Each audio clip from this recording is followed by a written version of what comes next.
అయ్యో వచ్చేస్తున్నాయి. మరి మీరెందుకు ఉన్న ఆలయాలు నిర్వీర్యం చేస్తున్నారు? హిందువులు పడుకుంటున్నారా? నిద్రావస్థలో ఉన్నారా? ఎందుకు కనీసం వాళ్ళ చుట్టుపక్కల ఏం జరుగుతుందనో ఒక కనీస అవగాహన ఎందుకు లేదు వీళ్ళకి? మనం చెప్పుకుంటున్నాం మన భాగ్యనగర్, హైదరాబాద్, పాత బస్తీ అని చెప్పుకుంటున్నాం కదా. ఇక్కడ ఇన్ని ఆలయాలు ఇలా నిర్వీర్యం అయిపోతూ ఉంటే ఇక్కడున్న హిందువులు ఏం చేస్తూ ఉన్నారు? వాళ్ళ బాధ్యత లేదా? అంటే ఏదో అయ్యో పాపం, ఏదో వాట్సాప్లో ఏదో మెసేజ్ వచ్చింది అనుకోండి, అయ్యో పాపం ఈ గుడి ఇలా ఉందట, అయ్యో ఏం చేస్తాం, కలికాలం అంతా పాపం. ఏమిటి పాపం? నువ్వు కలికాలం పాపం అనుకుంటే రేపు పొద్దున ఆ పాపం నిన్ను చుట్టుకుంటుంది, నీ కుటుంబాన్ని చుట్టుకుంటుంది, నీ కుటుంబాన్ని నిన్ను ఆహుతి చేస్తుంది. అది మీకు ఎందుకు అర్థం కావట్లేదు?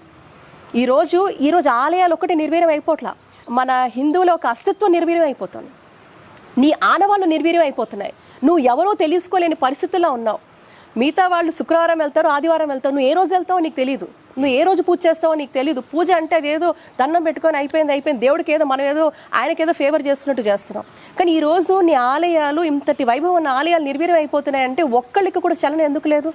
నేను బిజీ అంటారు. నువ్వు బిజీ, అసలు నీ పుట్టుక కారణమే ఆయన కదా, నీ జీవితానికి అర్థం పరమార్థం ఆయన కదా, మరి ఆయన్ని పట్టించుకొని అంటావేంటి?